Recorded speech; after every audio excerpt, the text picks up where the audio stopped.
வரலாறுகளை நாம் படிக்க வேண்டும், படிப்பினை பெற வேண்டும். ஏதோ சும்மா சம்பாதிச்சு போனோம் அப்படிங்கிறதுல வாழ்க்கை.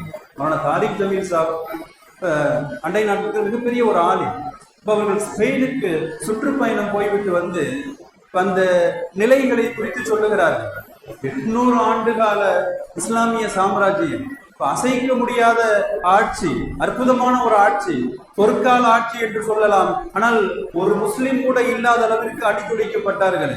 அங்க இருக்கிற பெரும் பெரும் பள்ளிவாசல்கள், பெரும் பெரும் பாரடோவா போன்ற யூனிவர்சிட்டிகள், அவர் போய்விட்டு வந்து கண்ணீர் வடித்து சொல்லுகிறார்கள், பள்ளிகள் எல்லாம் சர்ச்சுகளாக, மடாலயங்களாக மாற்றப்பட்டிருக்கு.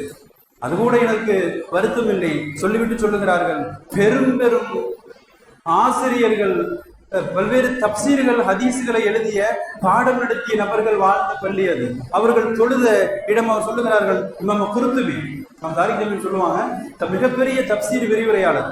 குர்துபி தொழுத காட்சி என் கண் முன் நான் தெரிகிறது. மிம்பரில் அமர்ந்து அவர்கள் குரானுக்கு தப்சீர் நடத்திய காட்சி எனக்கு கண்முன் தெரிகிறது. இன்றைக்கு அந்த இடங்களில் சிலைகள், பெரும் பெரும் படங்கள் மாட்டி வைக்கப்பட்டிருக்கிறது. என் கண்களில் கண்ணீர் வடிக்கிறது என்று சொல்லுகிறார்கள்.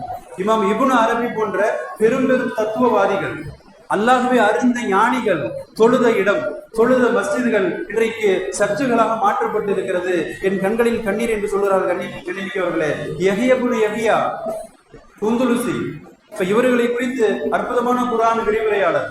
இவ்வளவு பெரும் பெரும் இமாம்கள் வாழ்ந்திருக்கிற, அல்லாஹ்வை வணங்கி இருக்கிற, பாடம் நடத்தி இருக்கிற இடங்கள் எல்லாம் இன்றைக்கு சிலைகள் வைக்கப்பட்டிருக்கிற இடங்களாக மாற்றப்பட்டிருக்கிறது என்று காரணம் அதுதான். கண்டிப்பார்களே, ஸ்பெயினின் வீழ்ச்சிக்கு மிக முக்கிய காரணம் எதுவோ அது இன்றைக்கு இந்திய இஸ்லாமிய சமுதாயத்தில் பரவலாக இருப்பதை உலமாக்கள் சுட்டிக்காட்டுகிறார்கள். மிக முக்கியமாக நமக்கு மத்தியிலான கருத்து மோதல்கள், நமக்கு மத்தியிலான ஒருவித இணக்கமின்மை, சிறு சிறு விஷயங்களுக்கெல்லாம் கூட கருத்து வேற்றுமை கொள்கிற மசாயில் என்று வருகிற போது அந்தந்த வழிகளை பின்பற்றி கொண்டு போகலாம். ஆனால் நான் தான் சரி என்று நினைக்கிற ஒருவித போக்கு நாம் யோசித்து பார்க்கிறோம். கண்டிப்பார்களே, மிக சுருக்கமாக சொல்லுவதானால் இன்றைக்கு தேவை உள்ளங்களின் இணைப்பு. வெறுமனே நேரில் பார்க்கிற போது சிரிப்பதல்ல, பேசுவதல்ல, உள்ளங்கள் இணைவது, உள்ளங்கள் ஒன்றுபடுவது. கண்டிப்பார்களே, நபிகள் நாயகத்தின் அற்புதமான சாதனையாக சொல்லுவதானால் பிரிவுகளை, பல பிரிவுகளை எல்லாம் இணைத்து ஒன்றுபட்ட சமுதாயமாக உருவாக்கி காட்டினார்கள். இன்றைய தேவை அதுதான். கண்ணியமிக்கவர்களே,